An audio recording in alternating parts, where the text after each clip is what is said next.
그리스도의 안에 사랑하는 새순 가족 여러분, 우리는 누구나 주인공이 되기를 바랍니다.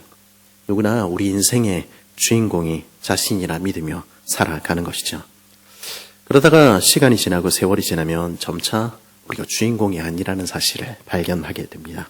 그리고 그렇게 작아진 모습을 보면서 쓸쓸해하기도 하고 비참해하기도 하는 것이죠.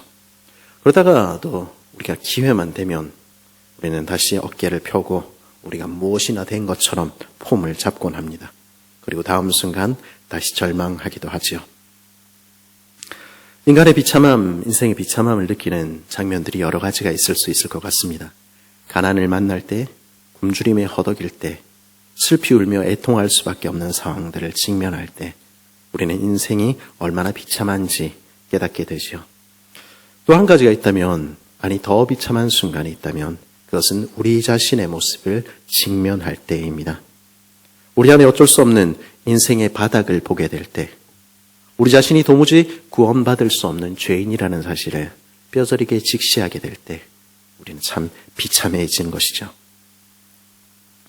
오늘 우리가 살피는 본문에는 예수님 잡히시던 밤에 있었던 수많은 이야기들이 들어 있습니다. 그리고 그 이야기 중에서 오늘 우리는 한 사람의 이야기를 살피고자 하는 것입니다. 유월절 식사를 마치신 후에 예수님과 제자들은 한밤중에 기드론 시내 건너편 감람산으로 올라갔습니다. 찬송하면서 올라갔다 26절은 그렇게 이야기하고 있습니다. 그런데 그 감람산에 도착하자마자 우리 예수님께서는 이렇게 말씀하셨습니다. 27절을 28절인데요. 우리 같이 한번 읽어볼까요? 시작. 예수께서 제 아들에게 이르시되 너희가 다 나를 버리리라. 이는 기록된 바 내가 목자를 치리니 양들이 흩어지라 하였음이니라. 그러나 내가 살아난 후에 너희보다 먼저 갈릴리로 가리라. 조금 전 6월절 식사 장면에서 나는 아니지요 했던 게 바로 조금 전입니다. 그런데 예수님께서는 그 제자들을 향해서 다시 말씀하시는 것입니다. 너희가 다 나를 버리리라. 이 말씀에 우리 베드로 나섰습니다. 29절입니다. 베드로가 여짜오되 다 버릴지라도 나는 그리하지 아니하겠나이다. 성경에 나오는 12제자 중에 아마도 가장 친숙한 인물이 아마 이 베드로가 아닐까 싶습니다. 그만큼 자주 나서거든요. 손을 들고 주님, 주님. 그리고 실패도 그만큼 하고요. 그만큼 인간적인 인물이지요. 저는 베드로 부를 때 형님이라 불러도 아깝지 않을 만한 그런 분이라는 생각이 듭니다. 근데 이 형님의 원래 이름은, 이 베드로의 원래 이름은 시몬이지요. 그런데 예수님께서 이 형님에게 반석이라는 뜻의 베드로 또는 게바라는 이름을 붙여주신 것이죠. 이 이름을 베드로는 얼마나 자랑스러워했는지 모르겠습니다. 결코 흔들리지 않는 반석. 어쩌면 베드로는 주님이 나 사람을 참 잘 보셨다. 내가 흔들리지 않는 반석 같은 사람이지. 그렇게 생각했을지 모르겠습니다. 그래서 마태복음 16장 18절에서 또 내가 내게 이르노니 너는 베드로라. 내가 이 반석 위에 내 교회를 세우리니 음부의 권세가 이기지 못하리라 말씀하셨을 때 그날 많은 사람들이 착각했듯이 그렇지, 내가 베드로지, 내가 수제자인데 내 위에 당연히 교회를 세워야지 그렇게 생각했을지도 모르겠습니다. 그러니 예수님께서 다 나를 버리고 떠나겠다 하시는 말씀 앞에서도 주님, 나는 좀 빼주십시오 이렇게 이야기하는 것이죠. 나는 결코 변하지 않습니다. 나는 베드로 아닙니까? 이 친구들 다 배신해도 나는 주님을 따릅니다. 그렇게 장담했을지 모르겠습니다. 우리 옛날 말에 그런 말이 있죠. 가만히 있으면 중간은 간다. 그렇죠. 다른 제자들은 그 얘기하고 가만히 있었는데 베드로는 그렇게 이야기하는 바람에 30절에서 또 이야기를 들었습니다.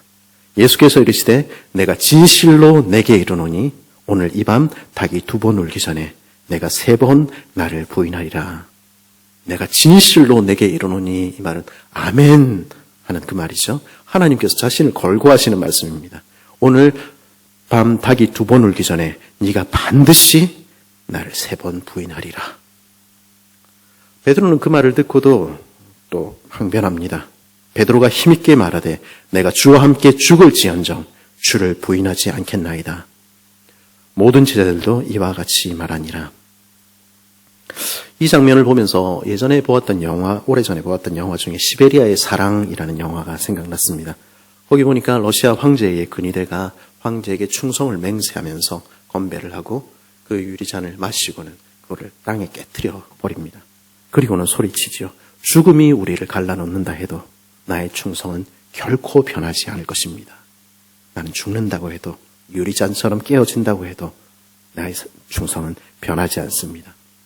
얼마나 멋진 장면이었는지 모르겠습니다. 막 카메라가 탁 비치는데 유리잔들이 창창창창창 깨지면서 근데 그 영화에서 그 충성의 맹세는 다음 순간에 덧없이 깨어지고 맙니다. 베드로의 말은 진심이었을까요? 물론 진심이었습니다. 저는 그 진심이 100%였다고 믿습니다. 47절에 보니까 대제사장이 보낸 무리가 검과 칼과 그리고 몽치를 들고 예수님 잡으러 왔을 때 베드로는 두 말도 하지 않고 품에서 칼을 꺼내서 휘두릅니다. 그래서 대제사장 종 말고의 귀가 잘리지요. 말고가 싹 피했으니까 이 귀가 잘린 거지 사실은 예수님의 적을 죽이려 한 것입니다. 예수님을 지키기 위해서는 목숨까지도 아끼지 않겠다 말한 그대로 행한 것이죠. 베드로는 그런 남자였습니다. 그런데요, 우리는 그 이후의 이야기를 알고 있습니다. 베드로는 그날 밤에 예수님을 멀찍이서 따라갑니다. 예수님을 신문하는 대제사장의 집 문 안뜰까지 따라가지요. 그런데 그는 한 여종의 말 한마디에 예수님을 부인합니다. 베드로가 불쬐고 있는 것을 보고 주목하여 이르되 너도 나사렛 예수와 함께 있었도다 하거늘 베드로가 부인하여 이르되 나는 내가 말하는 것이 무엇인지 알지도 못하고 깨닫지도 못하겠노라 하며 앞들러 나갈새 이 사람 무슨 소리 하는 거야? 그러고는 슬금슬금 안뜰에서 바깥들로 나가는 것입니다. 그곳에서 또 부인하고 또 부인하지요. 너 갈릴리 사람 맞잖아. 너 예수님 제자 맞잖아. 그 말에 스스로 저주하며 맹세합니다. 나는 죽을지언정 예수님을 배신하지 않겠습니다. 힘있게 얘기했던 베드로가 똑같이 힘있게 예수님을 부인합니다. 내가 죽을지언정 나는 그 사람 알지 못한다. 그리고는 닭이 울지요. 베드로는 아예 바깥으로 어두운 데로 뛰어나가 그 속에서 한없이 흐느끼게 됩니다. 베드로는요, 진심으로 예수님 따르기를 원했습니다. 진심으로 주님을 부인하지 않기를 원했습니다. 그런데 그는 그럴 수가 없었습니다. 그는 예수님을 부인할 수밖에 없는 작은 인생, 가련한 죄인에 불과했던 것입니다. 우리는 이 베드로를 보면서 뭐라고 이야기할 수 있을까요? 한심한 사람하고는 이렇게 얘기할 수 있을까요? 우리는 베드로와 다르다 이렇게 말할 수 있을까요? 51절 52절에는 이런 이야기가 쓰여 있습니다. 한 청년이 벗은 몸에 배 호디부를 두르고 예수를 따라가다가 무리에게 잡힘에 배 호디부를 버리고 벗은 몸으로 도망하니라. 마가는요, 이 장면에서 한 사람의 이야기를 더 끼워 넣고 있습니다. 마치 화가들이 예수님 그림의 한 구석에 자신을 끼워 넣듯이 마가는 거기서 예수님을 따를 수 없었던 비참하고 가련한 인생은 베드로뿐이 아니었다 하고 증언하는 것이죠. 모든 제자들이 도망하던 그 밤에 가벼운 배 이불을 두르고 예수님을 따라가다가 벌거벗고 도망친 한 비참한 인생이 또 있었다고 이야기해 주는 것입니다. 다른 사람들은 아무도 모르지요. 아마 그 젊은이는 이 복음서를 기록한 마가 자신이었을 것입니다.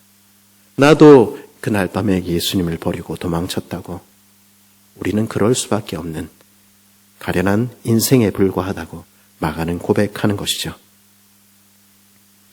어떤 사람들이 이 장면에서 그렇게 말하는 것을 들어본 적도 있습니다. 베드로의 배신은, 제자들의 실패는 이미 예견되어 있었다고.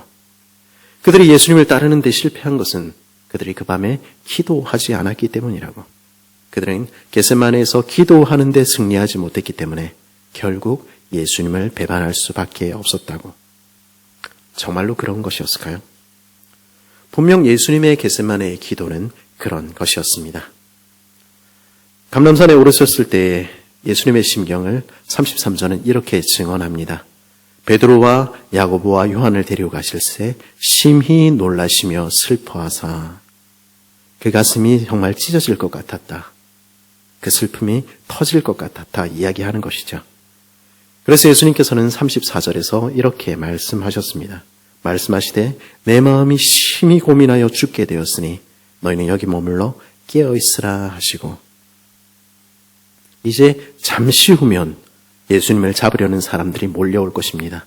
그리고 그 밤에 불법적인 재판을 받으시고 날이 밝으면 십자가에 달려 돌아가시게 될 것입니다. 예수님께서는 이 일을 오래전부터 준비해 오셨습니다. 우리 오래전, 아주 오래전부터 이 날을 위해서 예수님 오셨습니다. 그러나 그런 예수님께서도 십자가의 죽음은 너무도 힘겨운 것으로 느껴졌던 것입니다. 그래서 예수님은 간절히 바라셨습니다. 이때가 할 수만 있다면 지나가기를, 이때가 빨리 지나가기를. 우리 학생들 시험을 앞두고 때로 그렇게 바라지요. 이때가 빨리 지나가기를. 근데 곰곰이 생각해 보면 시험 빨리 지나가면 큰일 날 것 같은데 그렇게 바라기도 합니다. 근데 예수님도 그러셨다는 것입니다. 그리고 간구하셨지요. 이르시되 아빠 아버지여, 아버지께는 모든 것이 가능하오니 이 잔을 내게서 옮기시옵소서. 아버지는 모든 거 하실 수 있지 않습니까? 이 잔을, 이 진노의 잔을 할 수만 있다면 내게서 옮겨 주십시오. 십자가의 죽음이 두려워서 그랬던 것일까요? 아니요. 그 이상의 두려움이 예수님을 사로잡고 있었던 것입니다. 예수님은요, 단 한 번도 홀로 계신 적이 없는 분이십니다. 사랑하는 하늘 아버지와의 친밀한 교제 속에 늘 거하셨고 성령의 도우심과 인도하심을 따라서 늘 살아오셨습니다. 태초부터 지금까지 인간의 몸을 입고 이 땅에 오신 이후에도 예수님은 그 모든 어려움과 아픔과 질고를 겪으시면서도 하늘 아버지가 계셨기에, 성령의 인도하심이 계셨기에 충만히 기쁘게 살아오셨습니다. 그것이 우리 예수님의 삶이었지요. 그런데 이제 예수님께서는 홀로 십자가에 오르셔야 하는 것입니다. 하늘 아버지로부터 저주를 받아 버림받는 그 자리, 하나님의 진노의 잔을 마시는 그 자리에 홀로 오르셔야 하는 것입니다. 성령 안에서의 그 친밀한 교제를 떠나서 하늘을 향해서 아무리 불러도 대답하지 않는 하나님의 침묵 가운데 홀로 돌아가셔야 하는 것입니다. 사나 죽으나 예수님의 유일한 소망이요 기쁨이었던 아버지 하나님으로부터 떨어져서 모든 저주와 모든 진노 속에서 홀로 파멸해 영적인 죽음에 이르셔야 하는 것입니다. 그것은 죽음보다 더한 고통이지요. 그래서 예수님은 이 잔이 지나가기를 그렇게 간절하게 기도하신 것입니다. 그러나 예수님의 기도는 어떻게 이어졌지요? 그러나 나의 원대로 마시옵고 아버지의 원대로 하옵소서. 나의 육신의 뜻이 아니라, 나의 뜻이 아니라 아버지의 뜻이, 하나님의 나라가 이루어지기를 간절히 원합니다. 그렇게 기도하신 것입니다. 동일한 기도를 3번 드리셨다 성경은 기록하죠. 그 기도는 동일했지만 달랐습니다. 그 3번의 기도 속에서 예수님 자신의 뜻은 사라지고 아버지의 뜻만이 남은 것입니다. 그래서 그 기도의 끝에서 예수님께서는 오늘 운명을 당당히 맞아들이시는 것입니다. 42절은 뭐라 이야기합니까? 예수님이 먼저 일어나셔서 말씀하십니다. 일어나라, 함께 가자. 보라, 나를 파는 자가 가까이 왔느니라. 억지로 끌려가신 것이 아니라 자신을 잡으러 온 사람들 앞으로 나아가신 것입니다. 예수님께서는요, 그날 밤 기도의 자리에서 이미 승리하셨습니다. 다음 날 십자가의 승리는 이미 그 전날 밤에 이루어진 것입니다. 예수님의 기도는 분명히 그러했습니다. 하지만 제자들도 그랬을까요? 베드로도 야고보도 요한도 머물러 깨어있으라 하는 그 말씀 하나를 지키지 못했습니다. 37절은 이렇게 말하지요. 돌아오사 제자들이 자는 것을 보시고 베드로에게 말씀하시되 시몬아 자느냐? 내가 1시간도 깨어있을 수 없더냐? 피곤했을 수 있지요. 지쳤을 수도 있지요. 하지만 분명한 것은 반석이기를 원했던 베드로는, 기둥과 같이 위대한 사람이기를 원했던 베드로는 사실은 한 시간도 깨어 기도할 수 없는 작은 인생 시몬에 불과했던 것입니다. 어쩌다 한 번 한 실수였습니까? 아니요. 예수님께서 다시 돌아가 기도하다가 돌아오셨을 때 그들은 또 자고 있었습니다. 40절에 이렇게 말하지요. 다시 오사 보신즉 그들이 자니 이는 그들의 눈이 심히 피곤함이라. 그들이 예수께 무엇으로 대답할 줄을 알지 못하더라. 그들은 또 자고 있었습니다. 아니 그렇게 예수님께서 이야기하셨으면 이제는 깨어야 할 거 아닙니까? 할 말이 없었지요. 그런데 또 돌아가시니까 이 제자들 또 잠이 든 것입니다. 아니 내가 이렇게 중요한 일을 앞두고 고민돼서 죽게 됐는데 너희는 잠만 자냐? 잠시도 깨어서 나를 위해서 기도를 하지 못하냐? 니네 그렇게밖에 안 되냐? 그러니까 실패하지. 우리 같으면, 저 같으면 그렇게 이야기할지 모르겠습니다. 그리고 실제로 때로는 우리는 이 본문을 그렇게 오해하기도 합니다. 예수님께서 기도하시는 동안 그들도 예수님을 위해서 기도했어야 한다고. 그들은 기도하지 못해서 실패하고 배신한 것이라고. 그러나 과연 그런 것입니까? 그 이야기 들려주기 위해서 예수님께서는 이 밤의 그들의 실패를 그렇게 자세히 기록한 것일까요? 오늘 이 모든 사건이 시작되기 전에 우리는 처음에서 이렇게 말씀하시는 주님의 이야기를 들었습니다. 너희가 다 나를 버리리라. 이는 기록된 바 내가 목자를 치니 양들이 흩어지리라 하였음이라. 내가 진실로 내게 이르노니 오늘 이 밤 닭이 2번 울기 전에 내가 3번 나를 부인하리라. 제자들의 실패는 이미 결정되어 있었다는 것입니다. 우리들의 실패는 때로는 이미 정해져 있을 수 있습니다. 왜 그렇습니까? 우리는 그리고 제자들은 양에 불과한 인생들이기 때문입니다. 목자를 치면 도망칠 수밖에 없는 양들이 우리이기 때문입니다. 우리가 무슨 수로 주님을 떠나지 않을 수 있습니까? 우리가 무슨 능력으로 예수님을 배신하지 않을 수 있습니까? 우리는 그럴 능력이 없는 것입니다. 가련하고 비참한 인생, 그것이 우리이지요. 그런데 우리 예수님께서는 그런 제자들을 꾸짖지 않으셨습니다. 오늘 본문을 자세히 살펴보시면 이 극한의 괴로움과 고통 속에서도 예수님께서는 그 제자들을 사랑하고 사랑하시되 끝까지 사랑하셨다는 것을 발견하게 됩니다. 32절에 뭐라고 이야기하셨죠? 그들이 겟세마네라는 곳에 이름에 예수께서 제자들에게 이르시되 내가 기도할 동안에 너희는 여기 앉았으라 하시고, 겟세마네라는 뜻은 기름 앞찾기라는 뜻입니다. 우리로 얘기하면 방앗간 같은 것이죠. 그 기름 앞찾기가 놓인 그 커다란 놓인 그곳에, 담벼락이 있는 그곳에 제자들을 남겨두시고 예수님은 더 나아가서 바깥에서 홀로 기도하셨다는 이야기일 것입니다. 누가는 그렇게 기도하시는 예수님의 모습을 이렇게 묘사합니다.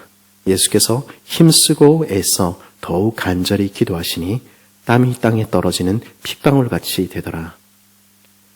그 돌리는 이게 뭐죠? 물레방아 같은 기름 앞찾기에서 나오는 올리브 기름이 피처럼 새어나오듯이 자신을 쥐어짜 기도하시는 주님으로부터 핏방울처럼 땀이 흘러내렸습니다. 그런데 예수님께서는요, 그렇게 핏방울처럼 땀이 흘러내리게 기도하시는 그 순간에도, 그렇게 마음이 고민하여 죽게 된 그 순간에도 그 제자들을 그곳에, 담벼락 있는 곳에 남겨두시고 그들이 추울까 걱정하신 것은 아닐까요? 그 예수님은요, 너희는 왜 기도하지 않았어? 기도해서 능력을 받아 배신하지 말았어야지. 그렇게 말씀하시는 분이 아니십니다. 자신이 마음이 심히 고민하여 죽게 되었을 때도 그러니 나를 위해서 깨어서 기도하라. 예수님 그렇게 말씀하시지 않으셨습니다. 그날 밤 나를 위해서 기도하라 말씀하시지 않았습니다. 제자들은요, 예수님을 위해 기도해야 하는 것이 아니었습니다. 그리고 그들은 우리에게 능력을 주시고 힘을 주셔서 예수님을 배반하지 않도록 기도해야 하는 것도 아니었습니다. 대신에 예수님께서는 무엇을 위해서 기도하라고 하셨습니까? 시험에 들지 않게 깨어있어 기도하라. 마음에는 원이로되 육신이 약하도다. 그들은 자신을 위해서 자신이 시험에 들지 않도록 기도해야 했다는 것입니다. 우리는 무엇을 위해서 기도합니까? 우리는 실패하지 않기 위해서 기도합니다. 그리고 실패하면 낙담하지요. 하지만 우리 예수님께서는요, 우리가 성공했는지 우리가 실패했는지 거기에 관심을 가지시는 분이 아니십니다. 오히려 예수님의 관심은요, 실패에도 불구하고 우리의 못난 모습에도 불구하고 여전히 우리는 하나님의 사랑을 받는 자들이라는 사실을 기억하도록 하는데 그 관심이 있으셨습니다. 그래서 제자들에게 그 실패 후에 너희가 낙담하지 않도록, 너희가 시험에 들지 않도록 기도하라 말씀하신 것입니다. 반드시 하게 될 그 실패 후에 나는 안 돼. 난 결국 이런 놈밖에 되지 않아. 그러니 나는 주님을 따를 수 없어. 그런 자리에 빠지지 않도록, 그렇게 시험에 빠져서 예수님을 멀리 떠나지 않도록 그들은 자신을 위해서 기도해야 했던 것입니다. 우리는 언제 시험에 빠져듭니까? 우리는 언제 시험에 들게 됩니까? 우리 자신이 대단한 사람인 줄 착각할 때, 하나님의 능력 없이는 한순간도 설 수 없는 죄인이라는 사실을 잊어버리고 내가 무엇이라도 된 것처럼 내가 주인공이라 착각할 때 우리는 마귀의 시험 앞에서 무너져 내립니다. 왜 그렇습니까? 우리는 원래 실패할 수밖에 없는 인생들이기 때문입니다. 그래서 우리는 날마다 주님을 의지할 수밖에 없는 죄인들, 성령을 의지할 수밖에 없는 인생이기 때문입니다. 그 사실을 잊어버릴 때 우리는 시험에 빠지게 되지요. 하지만 우리가 그런 인생에 불과하다는 것을 인정할 때, 우리가 주인공이 아니라는 사실을 받아들일 때 우리는 낙담할 것도 시험에 빠질 것도 없다는 사실을 알게 됩니다. 우리는 원래 그랬으니까요. 우리는 원래 죄인이니까요. 그 사실을 기억할 때 우리는 다만 하나님, 오늘도 그 은혜의 손길로 나를 붙들어 주소서 간구하게 되는 것입니다. 낙담하고 시험에 빠지는 것은 어쩌면 우리가 아직 바닥으로 덜 내려갔다 하는 뜻이 아닐까 하는 생각하게 됩니다.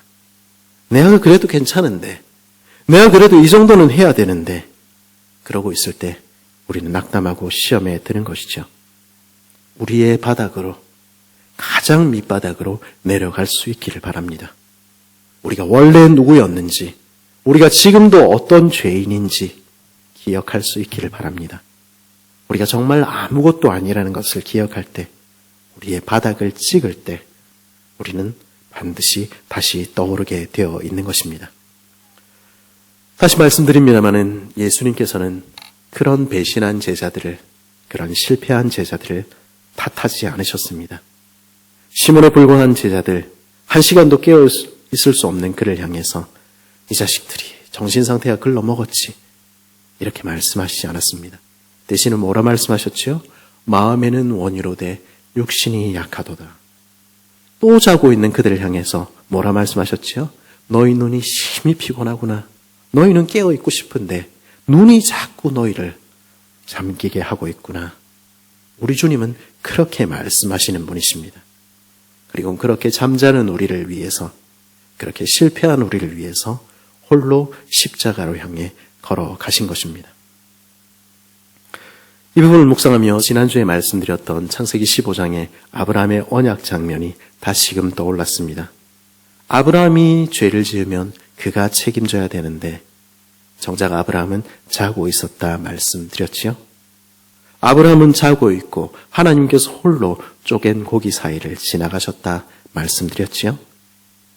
마찬가지로 제자들은 자고 있는데, 제자들은 자신의 구원을 위해서 아무것도 못한 채 자고 있는데 예수님께서는 그들의 구원을 이루시기 위해서 살 찢고 피 흘리시는 그 핏빛 걸음을, 십자가를 향하는 그 걸음을 뚜벅뚜벅 걷고 계셨다는 것입니다. 그리고 십자가로 홀로 걸어가실 뿐 아니라 예수님께서는요, 그 밤에 그 제자들을 위해서 기도하고 계셨습니다. 그날 밤 겟세마네의 기도는 단지 이 잔을 내게서 옮겨달라 하는 예수님의 마음의 소원과 하나님의 뜻에 따르겠다 하는 그 수용 사이의 갈등으로만 채워져 있던 것이 아닙니다. 물론 그것은 중요한 부분이었지요. 하지만 예수님 가장 가까이 졸고 있었던 요한은 요한복음 13장에서 17장에 걸친 긴 부분을 통해서 그 밤에 예수님의 기도의 대부분은 그 사랑하는 제자들을 위한 기도로 채워져 있었다는 사실을 우리에게 들려주는 것입니다. 이 제자들이 시험에 빠지지 않도록, 우리들이 낙담하여 주님을 떠나지 않도록, 예수님 없는 세상에 살아가야 하는 제자들이 주님이 이기셨듯이 그들도 세상을 이기도록 예수님께서는 그 밤에, 십자가의 그 밤에 간절히 기도하고 계셨던 것입니다. 베드로에게도 그렇게 당부하셨지요. 그러나 내가 너를 위하여 내 믿음이 떨어지지 않기를 기도하였노니 너는 돌이킨 후에 내 형제를 굳게 하라. 예수님은 그 믿음이 떨어지지 않도록 하기 위해서 그 밤에 기도하고 계셨습니다. 그리고 그 주님은 동일하게 연약한 우리를 위하여, 실패한 우리를 위하여 오늘도 기도하시는 것입니다. 오늘 말씀의 서두에서 예수님의 말씀은 어떤 것이었지요? 목자를 치면 양들이 흩어지는 건 당연한 거야. 그렇게 말씀하셨지요? 너희는 양이야. 그러니 실패할 수 있어. 그러니 시험에 들지 않게 기도하렴. 그러나 내가 살아난 후에 너희보다 먼저 갈릴리로 갈 거야. 그곳에서 만나자. 예수님 그렇게 말씀하셨지요? 우리는 요한복음 21장에서 갈릴리로 간 베드로를 만나게 됩니다. 갈릴리에서 만나자 말씀하신 예수님의 말씀을 기억해서 그리로 간 것입니까? 아니요. 베드로는 부활의 예수님을 만나고도 뭐라고 이야기합니까? 나는 고기 잡으러 갈란다. 나는 예수님 제자 자격이 없어. 나는 예수님 따를 수 없어. 내 팔자에는 고기나 잡다가 죽는 게 딱 어울린다. 이제까지 예수님과 함께한 삶 마치 다 없었던 것처럼 다 내팽개치고 주님 만나기 전의 모습으로, 예수님 믿기 전의 모습으로 다시 돌아가 있는 것이죠. 그 바닥으로 돌아가 있는 것입니다. 그리고 우리는 베드로의 그 바닥으로 그를 처음 만났던 갈릴리로 찾아가시는 예수님을 만나게 되는 것입니다. 예수님께서는 처음 베드로를 부르셨던 그곳 갈릴리 바다로 그를 직접 찾아가셨습니다. 그리고 마치 처음 그를 부르시던 그 순간처럼 그물을 던지라 말씀하셨지요. 그리고 그때 그랬듯이 그 그물에 물고기를 가득 채워주셨습니다. 그리고 숯불에 생선을 구워주시며 상하고 지친 베드로의 영혼을 다시 소생시키셨습니다. 그리고 회복시키신 것이지요. 다른 사람 모두 주를 버려도 나는 예수님 버리지 않습니다. 장담했던 베드로에게 예수님 물으셨습니다. 요한의 아들 시몬아, 내가 다른 사람들보다 나를 더 사랑하느냐? 중요한 것은 네가 나를 사랑하느냐? 나는 그것만 묻는다. 그렇게 말씀하신 것입니다. 그리고는 말씀하셨죠. 내 양을 치라, 내 양을 먹이라. 다시 갈릴리 어부로 시몬으로 돌아갔던 그 가련한 인생을 예수님께서는 다시 주님의 제자로, 주님의 교회를 세우고 주님의 양들을 치는 베드로로 회복시키셨던 것입니다. 그 예수님이 이 아침에 우리가 만나는 주님이십니다. 우리는 어디에 있습니까? 우리의 바닥에 있습니까? 실패의 자리에 있습니까? 낙담하여서 주님으로부터 마음을 접어놓고 그러고 있습니까? 주님은 오늘도 우리를 회복시키시기를 원하시며 오늘도 우리들의 갈릴리로 찾아오시며 그곳에서 우리를 기다리시는 것입니다. 그리스도 예수 안에 사랑하는 새순 가족 여러분, 우리는 때로, 아니 자주 착각하곤 합니다. 우리가 예전보다는 지금은 더 대단한 사람 된 것처럼, 세월과 함께 우리가 베드로라는 이름이 원래 우리의 것이었던 것처럼, 그래서 원래 교회 기둥과 반석이었던 것처럼 착각하곤 합니다. 그래서 우리는 실망하고 때로는 시험에 들곤 하지요. 내가 배신하지 말았어야 됐는데, 내가 깨어서 예수님을 위해서 기도했어야 되는데, 기도했으면 내가 실패하고 배신하지 않았을 텐데, 그러면서 바닥으로 향하고 있는 것입니다. 그런데 정말 그렇습니까? 그렇지 않습니다. 우리가 실패하지 않는 것은, 우리가 낙담하지 않는 것은 우리의 몫이 아닌 것입니다. 우리는 주인공이 아닙니다. 우리는 원래 대단한 베드로로 태어나지 않았습니다. 우리의 이름은 시몬. 어제도 고기잡이였고 내일도 죄인에 불과한 가련한 인생, 연약한 인생에 불과한 것이죠. 그런 우리를 사랑하시는 우리 주님은 우리가 베드로같이 대단한 인물이었기 때문에 사랑하신 것이 아닙니다. 그리고 우리가 시몬이 아닌 대단한 베드로가 되기를 바라시지도 않으십니다. 성경이 이야기해주는 진리는 무엇입니까? 우리가 무엇을 했다 그렇게 이야기합니까? 아니요. 예수님께서 우리를 대신하여 고난의 잔을 받으셨고 예수님께서 우리를 대신하여 우리를 위하여 오늘도 기도하시며 예수님께서 오늘도 우리 손잡고 걸어가신다는 것입니다. 우리를 찾아오시고 우리를 회복시키시고 우리를 다시 일으키셔서 영광에 이르게 하시는 분은 예수님이라는 것입니다. 그리하여 자격 없는 우리에게 영광을 주실 것이라는 것입니다. 그 예수님이 오늘도 우리와 함께 계시며 우리 손을 붙드십니다. 우리는 주인공이 아닙니다. 우리는 다만 그 왕의 승리에 동참하며 뒤를 따르는 병졸 일에 불과한 것이지요. 그 갚을 수 없는 은혜 가운데, 그 갚을 수 없는 사랑 가운데 그저 따라가는, 그저 주님을 따라가는 그런 작은 시몬에 불과한 것입니다. 우리 주님이 우리에게 물으시는 것은 오늘도 단 한 가지입니다. 요한의 아들 시몬아, 내가 나를 사랑하느냐? 그것만 물으시는 것입니다. 주님은 오늘도 우리가 주님을 처음 만났던 곳, 우리들의 갈릴리로 먼저 찾아오셔서 우리를 만나시고 우리를 회복시키십니다. 그 주님의 음성을 들을 때, 그 주님 앞에 모든 것을 내려놓고 엎드릴 때 주님은 우리를 살리실 것입니다. 그런 회복을 맛보는 복된 시몬들 되시기를 간절히 바랍니다.